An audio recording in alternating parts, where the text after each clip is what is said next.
بسم اللہ الرحمن الرحیم۔ السلام علیکم ورحمۃ اللہ وبرکاتہ۔ 11واں باب بچوں کا دینی جذبہ، حکایت الصحابہ سے ہے۔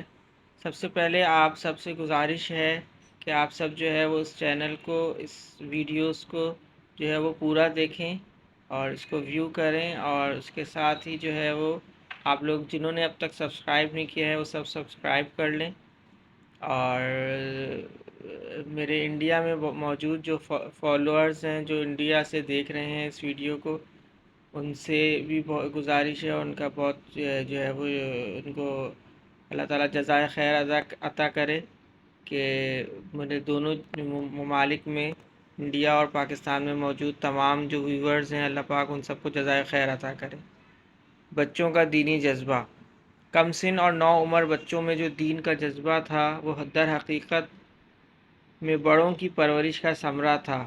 اگر ماں باپ اور دوسرے اولیاء اولاد کو شفقت میں کھو دینے اور ضائع کر دینے کے بجائے شروع ہی سے ان کی دینی حالت کی خبرگیری اور اس پہ تنبیہ رکھیں تو دین کے امور بچوں کے دلوں میں جگہ پکڑیں، اور بڑی عمر میں جا کر وہ چیزیں ان کے لیے بمنزلہ عادت کے ہو جائیں۔ لیکن ہم لوگ اس کے برخلاف بچے کی ہر بری بات پر بچے سمجھ کر چشم پوشی کرتے ہیں، بلکہ زیادہ محبت کا جوش ہوتا ہے تو اس پر خوش ہوتے ہیں اور دین میں جتنی کوتاہی دیکھتے ہیں اپنے دل کو یہ کہہ کے تسلی دیتے ہیں کہ بڑے ہو کے سب درست ہو جائے گا، حالانکہ بڑے ہو کر وہی عادات پکتی ہیں جن کا شروع میں بیج بویا جا چکا ہے۔ آپ چاہتے ہیں کہ بیج چنے کا ڈالا جائے اور اس سے گیہوں پیدا ہو، یہ مشکل ہے۔ اگر آپ چاہتے ہیں کہ بچے میں اچھی عادتیں پیدا ہوں، دین کا اہتمام ہو، دین پر عمل کرنے والا ہو، تو بچپن ہی سے اس کو دین کے اہتمام کا عادی بنائیں۔ صحابہ کرام رضی اللہ تعالیٰ عنہم بچپن سے ہی اپنی اولاد کی نگہداشت فرماتے تھے اور دینی امور کا اہتمام کراتے تھے۔ حضرت عمر رضی اللہ تعالیٰ عنہ کے زمانہ خلافت میں ایک شخص پکڑ کر لایا گیا جس نے رمضان میں شراب پی رکھی تھی اور روزے سے نہیں تھا۔ حضرت عمر رضی اللہ تعالیٰ عنہ نے ارشاد فرمایا کہ تیرا ناس ہو، ہمارے تو بچے بھی روزے دار ہیں۔ فائدے میں حضرت فرماتے ہیں یعنی تو اتنا بڑا ہو کر بھی روزہ نہیں رکھتا۔ اس کے بعد اس کے 80 کوڑے شراب کی سزا میں مارے اور مدینہ منورہ سے نکل جانے کا حکم فرما کر ملک شام کو چلتا کر دیا۔ بچوں کو روزہ رکھوانا۔ ربیع بنت معاوض، جن کا قصہ پہلے باب کے آخر میں گزرا ہے، کہتی ہیں کہ حضور صلی اللہ علیہ وسلم نے ایک مرتبہ اعلان کرایا کہ آج عاشورے کا دن ہے، سب کے سب روزہ رکھیں۔ ہم لوگ اس کے بعد سے ہمیشہ روزہ رکھتے رہے اور اپنے بچوں کو بھی روزہ رکھواتے تھے۔ جب وہ بھوک کی وجہ سے رونے لگتے تو روئی کے گالے کے کھلونے بنا کر ان کو بہلایا کرتے تھے، اور افطار کے وقت تک اسی طرح ان کو کھیل میں لگائے رکھتے تھے۔ فائدے میں فرماتے ہیں بعض احادیث میں یہ بھی آیا ہے کہ مائیں دودھ پیتے بچوں کو دودھ نہیں پلاتی تھیں، اگرچہ اس وقت قوا نہایت قوی تھے اور اب بہت ضعیف۔ وہ لوگ اور وہ بچے اس کے متحمل تھے، لیکن دیکھنا یہ ہے کہ جتنے کا اب تحمل ہے وہی کہاں کیا جاتا ہے۔ تحمل کا دیکھنا تو نہایت ضروری ہے، مگر اب جس کا تحمل ہو اس میں کوتاہی یقیناً نامناسب ہے۔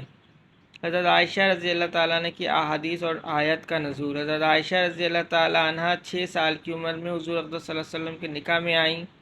مکہ مکرمہ میں نکاح ہوا اور 9 سال کی عمر میں مدینہ طیبہ میں رخصتی ہوئی۔ 18 سال کی عمر میں حضور صلی اللہ علیہ وسلم کا وصال ہوا۔ 18 سال کی عمر ہی کیا ہوتی ہے جس میں اس قدر دینی مسائل اور نبی اکرم صلی اللہ علیہ وسلم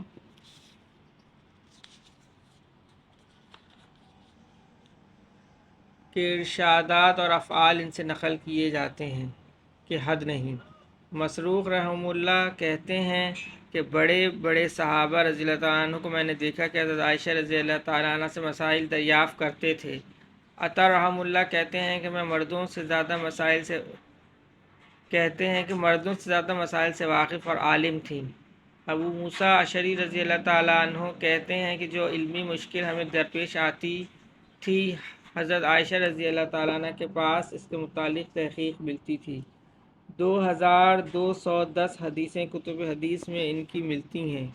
خود فرماتی ہیں کہ میں مکہ مکرمہ میں بچپن میں کھیل رہی تھی، اس وقت حضور اقدس صلی اللہ علیہ وسلم پر سورہ قمر کی آیت نازل ہوئی۔ مکہ مکرمہ میں 8 برس کی عمر تک حضرت عائشہ رضی اللہ تعالیٰ عنہ عائشہ رہی ہیں۔ اس کم عمری میں اس آیت کے نازل ہونے کی خبر ہونا اور پھر اس کا یاد بھی رکھنا دین کے ساتھ خاص ہی لگاؤ سے ہو سکتا ہے، ورنہ 8 برس کی عمر ہی کیا ہوتی ہے۔ ایک اور واقعہ، حضرت عمیر رضی اللہ تعالیٰ عنہ کا جہاد کی شرکت کا شوق۔ حضرت عمیر بن الحم کے غلام اور کم عمر بچے تھے، جہاد میں شرکت کا شوق تھا۔ اس وقت ہر چھوٹے بڑے کی جان تھا۔ خیبر کی لڑائی میں شرکت کی خواہش کی۔ ان کے سرداروں نے بھی حضور اقدس صلی اللہ علیہ وسلم کی بارگاہ میں سفارش کی اجازت فرما دی جائے۔ چنانچہ حضور صلی اللہ علیہ وسلم نے اجازت فرما دی اور ایک تلوار مرحمت فرمائی جو گلے میں لٹکا لی، مگر تلوار بڑی تھی اور قد چھوٹا تھا، اس لیے وہ زمین پر گھسٹتی جاتی تھی۔ اسی حال میں خیبر کی لڑائی میں شرکت کی۔ چونکہ بچے بھی تھے اور غلام بھی، اس لیے غنیمت کا پورا حصہ تو ملا نہیں، البتہ بطور عطا کے کچھ سامان حصے میں آیا۔ حضور صلی اللہ فائدے مند فرماتے ہیں ان جیسے حضرات کو یہ بھی معلوم تھا کہ غنیمت میں ہمارا پورا حصہ بھی نہیں، اس کے باوجود پھر یہ شوق کے دوسرے حضرات سے سفارش کرائی جاتی تھی۔ اس کی وجہ دینی جذبہ اور اللہ تعالیٰ اور اس کے سچے رسول صلی اللہ علیہ وسلم کے وعدوں پر اطمینان کے سوا اور کیا ہو سکتی ہے۔ حضرت عمیر رضی اللہ تعالیٰ عنہ کو بدر کی لڑائی میں چھپنا۔ حضرت عمیر بن ابی وقاص رضی اللہ تعالیٰ عنہ ایک نوعمر صحابی ہیں اور شروع ہی میں مسلمان ہو گئے تھے۔ سعد بن ابی وقاص رضی اللہ تعالیٰ عنہ مشہور صحابی کے بھائی ہیں۔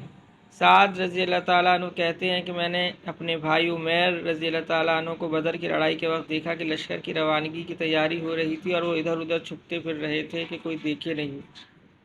مجھے یہ بات دیکھ کر تعجب ہوا۔ میں نے ان سے پوچھا کہ کیا ہوا، چھپتے کیوں پھر رہے ہو؟ کہنے لگے مجھے ڈر ہے کہیں حضور اقدس صلی اللہ علیہ وسلم مجھے نہ دیکھ لیں اور بچہ سمجھ کے جانے کی ممانعت کر دیں کہ پھر نہ جا سکوں گا، اور مجھے تمنا ہے کہ لڑائی میں ضرور شریک ہوں۔ کیا بعید ہے اللہ تعالیٰ مجھے بھی کسی طرح شہادت نصیب فرمائے۔ آخر جب لشکر پیش ہوا تو جو خطرہ تھا وہ پیش آیا اور حضور اقدس صلی اللہ علیہ وسلم نے ان کے کم عمر ہونے کی وجہ سے انکار فرما دیا، مگر شوق کا غلبہ تھا، تحمل نہ کر سکے اور رونے لگے۔ حضور اقدس صلی اللہ علیہ وسلم کو شوق اور رونے کا حال معلوم ہوا تو اجازت عطا فرما دی۔ لڑائی میں شریک ہوئے اور دوسری تمنا بھی پوری ہوئی اور اسی لڑائی میں شہید ہوئے۔ ان کے بھائی سعد رضی اللہ عنہ کہتے ہیں کہ ان کے چھوٹے ہونے اور تلوار کے بڑے ہونے کی وجہ سے میں ان کے تسموں میں گرہیں لگاتا تھا کہ اونچی ہو جائے۔ اللہم صلی علی محمد وعلی آل محمد۔ اللہم اعنی علی ذکرک و شکرک و حسن عبادتک۔ اللہم حاسبنی حسابا یسیرا۔ اللہم ارفع عنا البلاء والوباء۔ رب ارحمہما کما ربیانی صغیرا۔ اللہم اغفر لی ذنبی ویسر لی امری وبارک لی فی رزقی۔ اللہم لا تحرمنا اجرہا ولا تفتنا بعدہا۔ یا اللہ پاک جتنے مسلمان اس دنیا سے جا چکے ان سب کی بخشش و مغفرت فرما دیجیے۔ یا اللہ پاک جتنے مسلمان بیمار ہیں ان سب کو صحت کاملہ عاجلہ مستمرہ دائمہ نصیب فرمائیے۔ یا اللہ پاک جو پریشان حال ہیں ان سب کی پریشانیوں کو ختم فرما دیجیے۔ یا اللہ پاک تمام مسلمانوں سے دین کا کام لے لیجیے، دین کی اس محنت کے لیے ہمیں بھی اور ہمارے آنے والی نسلوں کو بھی قبول فرما لیجیے۔